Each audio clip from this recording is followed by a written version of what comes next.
All right, we are back. Another Roma Press podcast. We hope you are doing all well. We are in the throes of the transfer madness, as is per usual every single summer in the days leading up to the 30th of June. Before we get into all of the madness that has been happening in recent days, a thank you to our newest patron over at Patreon, Rick Ackerman. Rick, thank you for your support, and of course to all of our other wonderful patrons. Patreon.com/RomaPress to join, get early access, other things as well. And you can join the chat where it is nothing but a transfer market debate. It almost is if Football Manager, if you were able to have a live chat with all the other players of Football Manager. It is a nightmare when it comes to the transfer market, but it's also a nightmare too when the matches are going on, Andy. So join the madness. It's we are already gluttons for punishment by choosing to follow this club, this team. So you might as well go all the way in. So again, patreon.com/Roma Press. All right. Well, let's start out with the latest for the transfer stuff. It's that time of year, and I joke with him, but when I start seeing the words "Here we go" every 2 seconds on my timeline by Fabrizio Romano, who I like, by the way. We follow each other. He's a very nice guy, but it can be a little tiresome seeing seeing that catchphrase, which is so easy, by the way, and he has gotten like a copyright on it. It seems now. I mean, talk about great branding. Here we go. Yeah. I think he's got like merch, and he's got the little copyright sign on basically anything that has those words. So it's quite amazing. Yeah, good. Yeah, good for him. Good for him. I have to say, though, as far as things go for Roma, this is always one of the most fun weeks of the summer because the financial year for 2024-2025 ends. All the clubs in Europe, they close their books on the 30th of June, and then on the 1st of July, the new season, as far as an accounting standpoint goes, begins.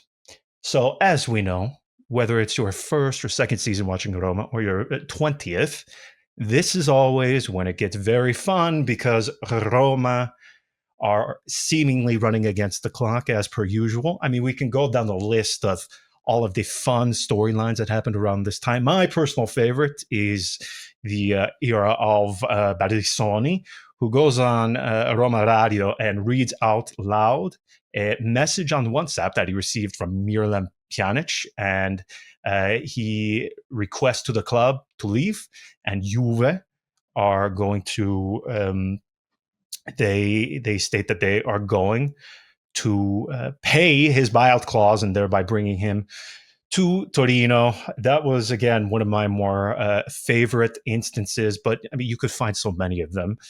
So where we stand now, Andy, we have Leandro Paredes. He is on his way out. He's going back to Boca. Again, not a surprise. We spoke about this last week. Roma, they're going to get 3.5 million euros. This is one of those deals that bittersweet, I guess. You got the guy for free. Everybody knows how I felt about him before he came back to Roma. He was not somebody who could be relied upon. He had a very, very inconsistent start of the season we should say in both campaigns. Yeah, I mean, remember when he first arrived under Jose Mourinho? That's what they up and down. Jose Mourinho, yes. And then Ivan Juric, where he's basically not playing at all until Claudio Ranieri arrives in November. So both starts were quite horrendous for him, and yet both second halves of the season he was arguably a top 3 player for Roma. He's rebounded great in both seasons. Obviously, you have to attribute some sort of tactical change up to that. I mean, Andy, he and Kone, I thought they had a great little partnership going on in the middle of the pitch. They really found an understanding and a harmony between each other. And I think from the footballing and a tactical point of view, their characteristics, they suited one another incredibly well. Now, the way Paredes is going to play under Ranieri, Giallorossi, nowhere close to that of Gasperini. If you need somebody being that stalwart, that engine, yeah, in the middle of the pitch, that ain't him. Never is going to be him. That has never been his game. So this makes sense for all parties, right? I It mean, was in the we have air. some. I mean, it was in the air. This is a Yes, guy that has been doing that, but nothing but talking about returning to Argentina. I mean, this was in his plans for God knows how long. It was bound to happen. yes, It's gonna happen. And I mean, listen, he came in, and we paid, I think, with like the bonuses and everything for him from PSG, 2.5 million. We got a really good midfielder for cheap in a moment yes, of emergency. Because remember, he arrives because of Nemanja Matic getting up and correct. leaving the club all of a sudden out of the blue. So Leandro Paredes was an emergency. Oh, I thought you were going to mention who he arrives Well, with. We yes, remember those photos. Yeah, Renato he had a flying partner. Renato Sanchez. I know, and Oof. Renato Sanchez. You've missed it, John, because you weren't here. But Renato Sanchez cost Benfica a cup, a trophy. Of course he So did. yes, he came on. He made a mistake, and they lost the final for the national cup. So that was a great Renato Sanchez moment. But Paredes, for what you gave for him, he gave you what you needed. Except he's the kind of guy that if the team is doing bad, very rarely will he elevate the team. So naturally, Yes, when the team was going bad with Jose Mourinho in his third season, or when Ivan Juric was on the bench and I mean, he could not see the pitch. And when he was on the pitch, it was like seeing a ghost in those final 5 to 10 minutes cameos that he played. But when the team seemed to be, at its best, that's when Paredes was also able to thrive. And I will always yes, remember that game against Bayer Leverkusen, where he's just all over the pitch. And he's listen, you're a Cavs fan, you will remember this. I hate this memory, but you will remember it. But I compare that performance to the performance of Draymond Green in that game 7 that you guys won. But Draymond Green showed up for that one performance. He came back from suspension. He put in, I believe, a triple double, while everybody else on the Golden yes, State Warriors did not. That was Leandro Paredes against Bayer Leverkusen, where Roma were completely being overwhelmed by Bayer Leverkusen. Leandro Paredes in that game was really a shining light. And everybody was happy when news broke out that he was going to continue at Roma, that he was happy to continue for one more year. But let's face it, everybody knew it. This guy is fond of Boca Juniors. This guy had always in his plans the return to Argentina. If I hope that this doesn't affect anything in the locker room, because you know how certain players are. Like Leandro Paredes is also a great of locker room course. guy. You have Matias Soule, who's constantly praising him. You've got Paulo Dybala, I mean, he's like a brother to him. So that's one thing to keep in mind. But otherwise, this was always going to happen. You're getting 3.5 million. You're getting rid of a salary that was taking up space for a player that is Yes. incompatible with the coach's new philosophy. And it's football. It's how it works. So thank you, Leandro, for the memories, I guess. Yes, that's absolutely correct. This is not the guy who is going to be the one that carries you. He obviously needs the pieces around him to be thriving. I have an incredibly mixed feeling or relationship that I rarely have with players. I'm very hot or cold on players, but with this guy, very rarely have I changed opinion, I guess, as strongly, because I remember so vividly his time at Roma in the first instance, and then you see him. He goes to Russia, then he goes to PSG. He plays on loan at Juve, and the guy just can't really get anything to come off for him. Inconsistent, but he comes here, and let's also remember, Andy. I mean, PSG they couldn't get rid of him fast enough, and they were begging clubs to take him, Oh yeah, begging, this was even begging. after his excellent World Cup campaign.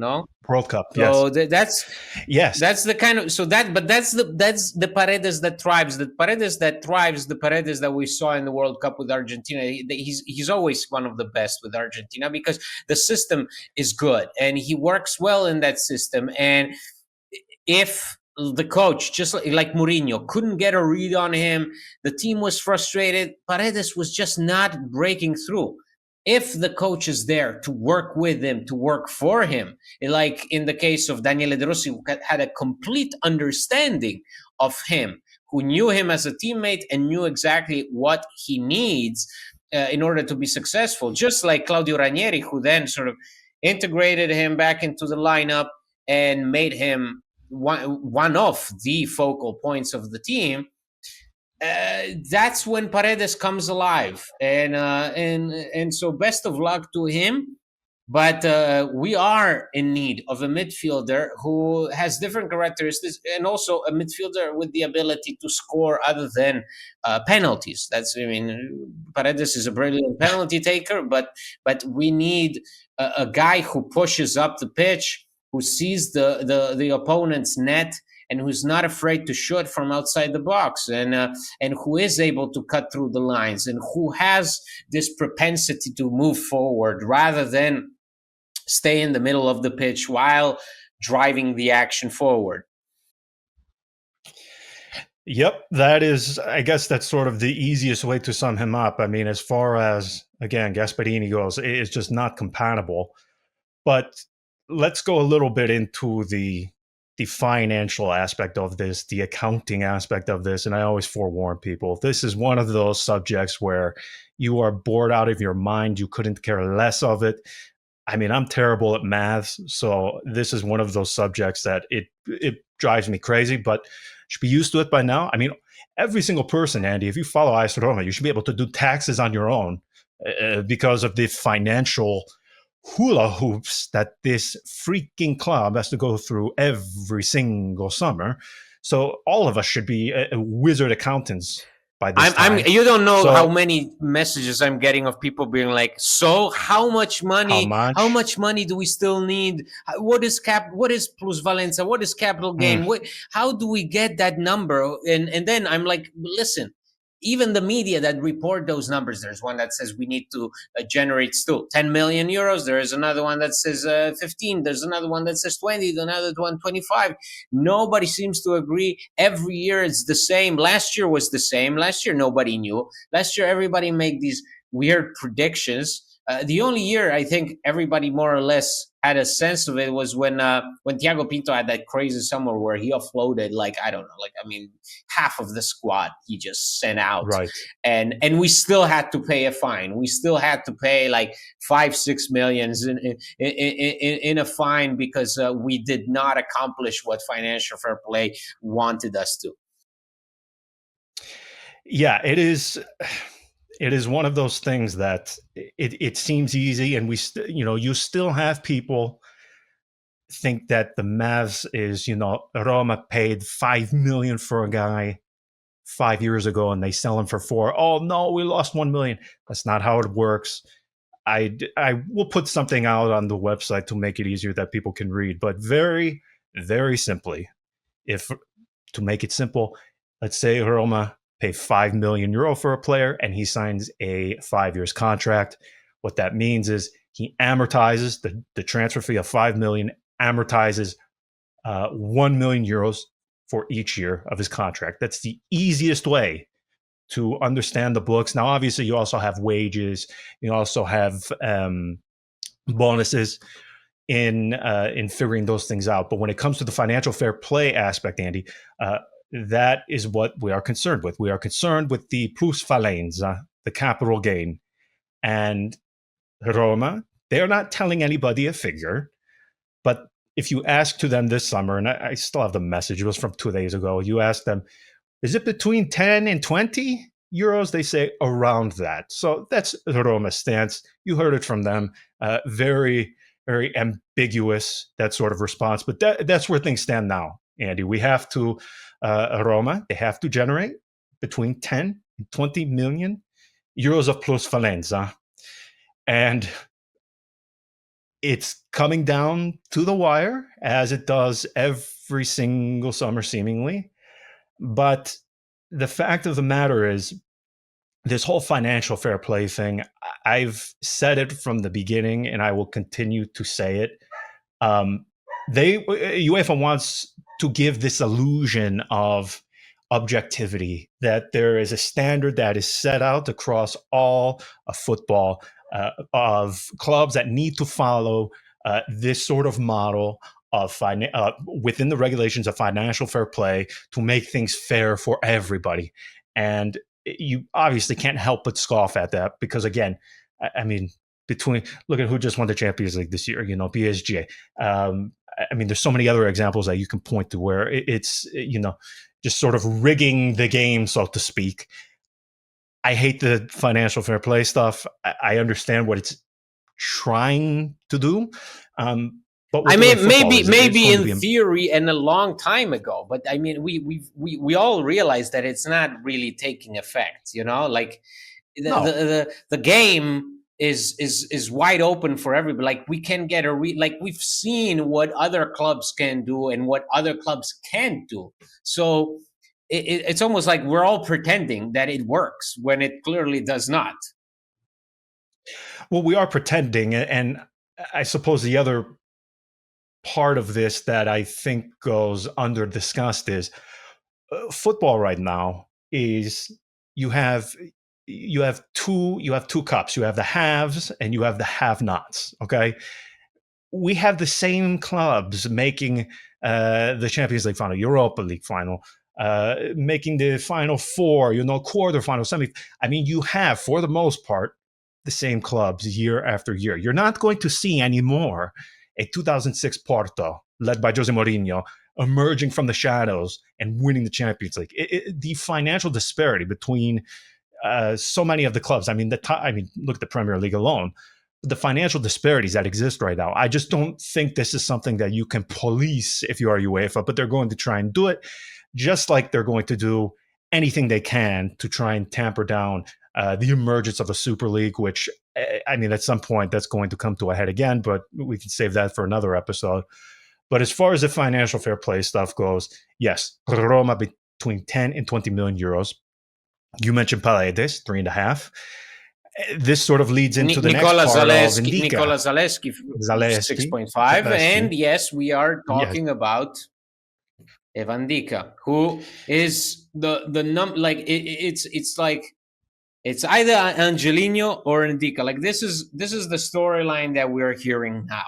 That we can add to that Shomurodov, who's also rumored to be on the way out. There's several teams interested, but really, when it comes to big time players for Roma right now, it's between Angelino and Ndika, right? And it's almost like Roma are putting the name of Ndika out there. And the most recent news was real. I mean, I released a Patreon exclusive episode just on that, because the news that broke yesterday by Gianluca Di Marzio were just so outrageous, of Roma discussing with Marseille a potential swap involving Evan Dika and Ismael Kone, a guy who Marseille signed a year ago from Watford, did not play under Roberto De Zerbi, so they sent him on loan to Rennes, where Frederic Massara was at the time. He did okay at Rennes, played a bunch of games, came back to Marseille. He's a non-factor at Marseille, and somehow Roma are supposedly talking about swapping him with Evan Dika, who's had the most minutes played by any Serie A player this season. So what are we talking about? Why is that news? Why is that name of Ndika just floating out there after being linked with the likes of Real Madrid, Arsenal? I mean, with all due respect to Marseille, no. And yet, so on one hand, we keep hearing that the articles say, well, Roma are reluctant. Roma don't want to. Roma consider Evan Dika an important piece. But then his name is just being thrown around like nothing. And that really, I mean, how, if we're talking about evaluation of Ndika's price tag, we're probably talking upwards of 40, 45 million. but so why are we comparing him in the same sentence to someone like Ismael Kone, who I don't know how much he went for to Marseille, I guess maybe 20 million. So what could they possibly think that he's worth now after not playing this season? 15, I don't know, but it's quite this situation that stems from the fact that Angelino did not go to Al Hilal when he was supposed to go. Correct. It's a freaky situation that I don't know how Roma are handling right now, because I don't think anyone in the media right now knows. No, I mean, listen, this thing about a swap, that seems like one of those stories planted by an agent that seems so outrageous. Like, I could see Kone, his agent, planting that sort of story because his client just had a shit sort of season. Because frankly, if we're just talking common sense, that's when it comes to the transfer stuff, there's a lot of crap. I remind people every single summer. You have agendas, you have different perspectives being leaked by clubs, by agents, and you have to remember that. When you look at Roma, though, their perspective and this issue of the financial fair play and the plusvalenza, I mean, Andy, think about it. How many people at Roma right now could generate an important plusvalenza? It's Indica, Angelino, Svilar, maybe, but that would be stupid to go down that path again. Yeah, no, let's not. That's it. We're not looking at no. That's it. Like there was early mentions of Kone. It's become quite apparent that Roma will not actively shop Kone unless like some incredible offer arrives, which obviously a club like Roma can never say, oh, a player is untouchable. If 80 million euro offer arrives, Roma will definitely consider it. You know, just like Milan sold Reinders for 65 million to Manchester City. Okay, they'll consider that. They'll accept it. But with Roma, the names, first it was VR, then Indica, then Kone. Now it's just Indica out of these two, and then Angelino. Those are the only two players that you can really right now get anything major out of. Yes. So I mean, it's not like Roma have much freedom, and this is they have to generate what they have to generate by 30th of June. How much can they get for Shomurodov? You know, there is talk of Roma asking 8 million for Shomurodov. How much can they get for Angelino after the Saudi clubs approached him? They were willing to offer 25 million, but that's the Saudi clubs. If they are not paying that, then nobody else is coming close to that figure. So the people who thought at the beginning that 25 million euros for Angelino is not enough, well, guess what? It is. It is more than enough right now. Look at where Roma are and what situation they are. 25 million for Angelino would be a blessing from the sky. Yeah, there's other names being linked out as potential exits, like Saud. Understandable. I mean, another name that you would be able to get a plusvalenza for Hermoso, but with his situation, he's obviously not going to, at least I don't think he's going to reconsider playing at Roma under Gasparini. Who else, though, in your mind, should be on the way out? We've mentioned Angelino, right. And if we're talking about what we want versus the realistic, which includes the financial ramifications and restrictions and obligations that Roma have, those are obviously two different things. I mean, Angelino, breath of fresh air. I mean, the thought of losing that guy on the left terrifies me. But Roma have an obligation. I mean, you look at Zalewski, who could not buy an assist. When I actually typed out on the official when he wrote his goodbye on Instagram, when I wrote his final statistics at Roma, I started to get a physical reaction. I started to shake a little bit. Yeah, the famous shakes. I mean, 9 assists. In how many appearances? Assists. 130? 123. Oh, my 2 goals. goodness. Oh, my goodness.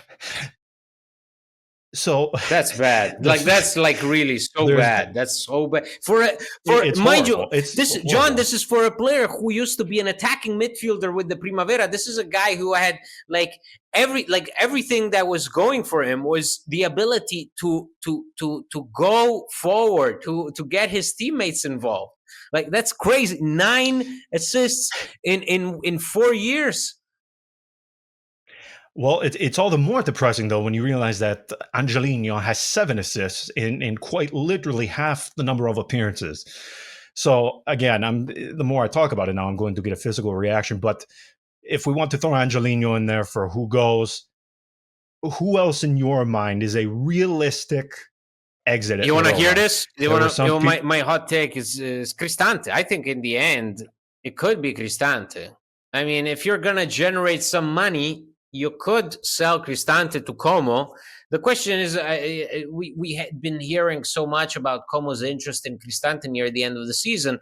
When Gasperini arrived, everything died down. I think a lot of the media just sort of assumed that with Gasperini coming back, Cristante is going to be like an important player for him. well, he's going to play forward again Well, and get 9 are goals. you sure? I mean, it's been 8 years, so I don't know if he Only. has it in him to do that anymore. I don't think that this is a guy who has played as a central defender more in recent years than as an attacking midfielder, which is insane. But that's the case. I think potentially, Cristante could be on his way out. I could see that. I could see Roma letting him go for 8 million, 10 million, something like that. I would think that Marash Kumbula will want to play more. Obviously, a recent report by Di Marzio, which I guess came from Kumbula's agent or whatever, said that he wants to play his chances in preseason. Like he wants to try his luck to stay at Roma. And if not, he does not want to leave and go to a lesser club. He wants to more or less keep the level. He doesn't want to fight relegation like he did last year with Espanyol. He wants to stay, I guess, in Serie A, play his chances there. But first, he wants to get a chance from Gasperini. Roma are obviously looking for an additional defender. And Kumbula is coming off a very good year for Espanyol, mind you. Very good season. Good. That was a surprise because remember the loan spell at Sassuolo. I mean, he single handedly relegated them, sent them down. Yeah. But I don't know. I mean, listen. Maybe there is a surprise in there. Maybe Marash Kumbula does have the goods right now and is in a good mental space to give Gasperini what he wants. So who knows there? Listen, I thought this was going to be the summer where El Shaarawy was going to leave, but guess what? He renewed for one more season. He's going one more season. And maybe, hey, who knows? Maybe the magic potion by Gasperini will work its miracles. El Shaarawy had been linked to Atalanta a couple of times in recent years. So Atalanta had thought of El Shaarawy. Maybe this is the time where Gasperini winds back the clock to 2018, 2019, where El Shaarawy was our leading goal scorer, believe it or not. Maybe he can turn back the clock. Well, we can debate that another episode. As far as Cristante goes, I'm completely. If somebody came with 8 million for him, you take that every day of the week, and he is signed until 2027. Yes. I am on a personal vendetta. There are certain agents that I don't like Roma having to deal with. One of them is his Pepe Rizzo, who is a malignant pain. But you're not getting rid of Rizzo if you're being Rizzo. What as Gianluca Mancini? No, Gianluca Mancini is with Rizzo. Yes, so, he also has Gianluca Mancini. It's not like if you get rid of Cristante, you Baldanzi as well. You're not. Oh, there you go. There's another player, Baldanzi. What do you do with Baldanzi? Is he a player who will secure a place in the rotation, but a significant place, not just the final 5-10 minutes like he was getting under Claudio Ranieri, but like an actual place in the rotation? Will this be the year where he starts scoring goals? Because that's what he was known for as a Primavera player, as a young Empoli star. He was the guy who had this incredible way of moving around the pitch that looked like Paulo Dybala, and it resulted in him scoring goals, which has not been the case with Roma. It's something that he said he wants to improve on. Do Roma have the patience? Do Roma reject offers if, say, Torino or Parma or, I don't know, Fiorentina come knocking on their door offering I don't know, a sum. I don't know how much you could get for Baldanzi right now, but he certainly hasn't impressed with Roma and his spell. So we could hypothesize a departure. Yeah, my issue with him is how much can we blame the player versus this situation? Because he's one of those guys, Andy, where it seemed like he was showing something and then something happened, whether it had to be with the manager or something with the tactics, and he's just not able to find continuity. I guess where I come out on this is the way Sule came on late in the season, the final 3 to 5 months, where he's being decisive, he's scoring goals, he's making a difference. We have not seen that from Baldanzi. And I get to the point with him where it's pointless to keep him and bring him on for these 15 to 20 minute cameos. He needs consistent playing time. I wouldn't be opposed to a loan spell with him. I think he needs it. But I also think he can be decisive. So that's the tricky part in this. I think he is going to stay, but we have to wait and see. The other one, as far as who stays or who goes, what about Pellegrini? Well, but he's injured. He's injured until he's injured. I understand. He's injured that, until the start of next season. Who's gonna give you money for Pellegrini right now after the kind of season he's had? I can't. Like if I could envision someone giving him money for him in January when he was reportedly so close to Napoli, sure. But this time around, after that injury, I don't know, man. It seems like this is going to be a year where he's just sort of there, and then maybe do they lose him for free next year? I don't know, but I don't see. Sure, why not? I mean, with the wages, listen. I know. What is it? 4.5, something like that. Yes, yeah. 4.5 net. That's Jesus net. Christ. I mean, the heist he should have been in Ocean's 11 for the heist that he pulled off with his contract at Roma. Pochetta? Right. Yeah. Pochetta, yes, Zoolander, right? Yeah, I mean, he's there right next to Florenzi as far as the grand heists at Roma. I mean, you have to let that man walk. There's another player that that somebody on social media asked us to discuss because you had an article about him the other day. Salamakers. I like Angelino. The idea, Andy, of him not being there next season makes me physically ill. It's going to be all right, John. It's going to be all right. No, man. No, not only does he wear my favorite number. Do you remember the carousel? Because that's what it was. It was. A carousel of Karsdorp, Zeki Selik. I know. Who are some of the our friend from Leeds United? Come on, I always forget his name. Erasmus Christensen. Yeah, Christensen. It's going to be okay, John. It's going to be okay. Gasperini will find you your man. He's gonna. I mean, what are you gonna do with Saelmakers? Are you gonna go and harass Massimiliano Allegri? He clearly wants to give Saelmakers a shot. And mind you, Saelmakers is not really pushing to stay at Roma.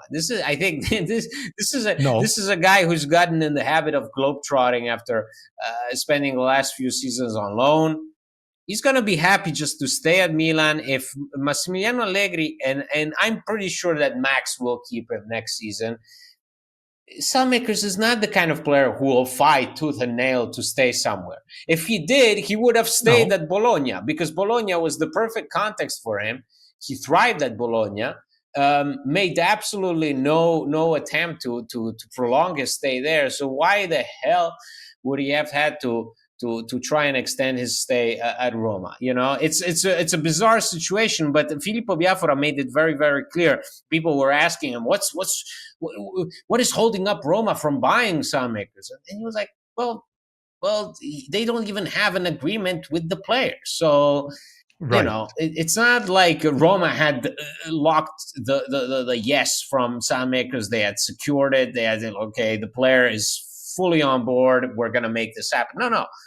The player was not 100% there. So it's a tricky situation. But I do think that, listen, with Gasperini, it's like that. He puts so much attention on both wings, that probably the best thing to do is do a complete factory reset of those wings, which seems like that's what Roma are trying to do. Angelino, Saelemaekers, Saud, potentially Zeki Selig, everybody, they want everyone there gone in order to then bring in people who are going to be exactly the kind of people that Gasperini wants, or at least that have the things that he identifies as something he can work on. Because, if the wings don't work in Gasperini's system, then you'll lose half of your power, horsepower. So it's like Roma during the years of Kolarov, when Kolarov was injured. You know what I mean? Like when Roma lost Kolarov in those days, and they almost never lost him because he was unbelievably fit for the first season and a half. The whole team perished because of that, So I think that's with Gasperini, you're very much wing back dependent, and you got to have guys that completely fulfill the man's needs.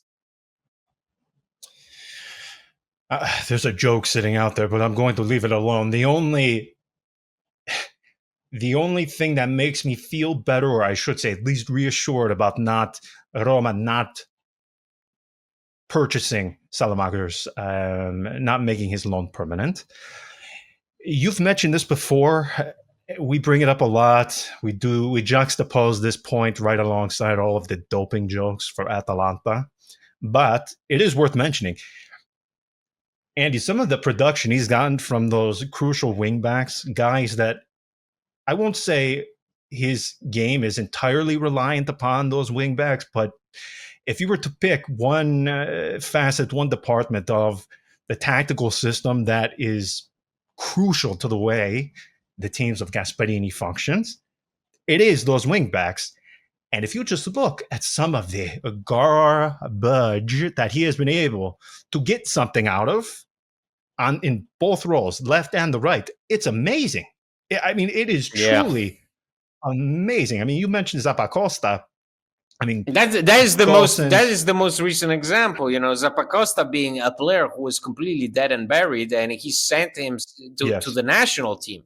So it's unbelievable. You took a player like Raul Bellanova, who, Torino were really, really overestimating his price tag, but he gave Bellanova the chance to play, and Bellanova has nine assists. He's got the 9 assists that Zalewski got in 4 years. Bellanova got with Gasperini this season. So many players. Kolasinac, a guy whose reputation was dead in the water after his spell at Arsenal. This guy, he takes him, boom, Kolasinac, one of the best, wins the Europa League. What the hell? Yeah, it's amazing. It is. John, makes you think what he could have done with Rick Karsdorp. Remember those days where Rick was tempted by Bologna and Atalanta and Genoa? Yeah. There's Ruggeri too. He's about to go to Atletico Madrid. The amount of usefulness that this guy has been able to squeeze out of some of these names. Zappacosta is running on his 7th pair of knees. Wasn't it at Roma where he tore his ACL? Just a couple of appearances, and then it was in pre-training for the derby. Remember the derby? Their warm up. Oh yes, and it goes down right. in warm up. Yes, that's the season right there for him. It's a wrap. After 4 match days, it was a wrap. Incredible. But I'm going down some of the names that Gasparini has had the board as well. I mean, you look at some of these names and you think, oh, like this is not the cream of the crop, so to speak. These are not guys that jump off of the screen. These are not guys who, prior or even after playing under Gasparini, they didn't do much before and they're not doing much after. So clearly the guy is able to get something from those two positions. I just looked, though, from this past season, if we want to do sort of like a before and an after, what that point would be, obviously it is saying goodbye to Juric, but I would also say it is the injury to Salamakers. There's a before and after. The two different Romas when it comes to this past season. I mean, the difference that he made the second he came back too, and you could just tell how much that or the esteem that Roma had in him. I mean, they threw him right out on there. Broken leg, you're fine, go. I mean, immediately he is playing and making a difference. Seeing that and knowing how much he contributed is a bit bittersweet. So I do hope they make an approach for him. We will see. Who else? Is there another name that, in your opinion, there's going to be some debate of as to who stays? No, I think it's pretty clear. Roma have made it absolutely clear that the priority is to keep Sviar, to keep Kone, to keep Sule. That's the trifecta right there. And then everybody else is fluid. I mean, there is not much of a rule for everyone else. Like, everyone else is on the table, and that's okay. Like, it makes sense. When your team gives you so many ups and downs, it makes sense that you start to sort of question who is the permanent piece. And the players that I just listed are the ones that were the most consistent this season, except for obviously Matias Sule, who basically didn't play the first half and then was outstanding in the second half. But Kone, Sviar, those are two guarantees. Ndika, a guarantee. Yes. But obviously we know if there is a sacrificial lamb, you have to aim to sell a player who can really generate capital gain. That guy would be Evan Ndika, joined as a free agent, could potentially leave for upwards of 40 million. Yeah. All right, let's leave it there. We will return in a few days. There will be updates in the market as we approach and get closer to the 30th of June. So we will talk to you then. Until next time, a presto. Ciao.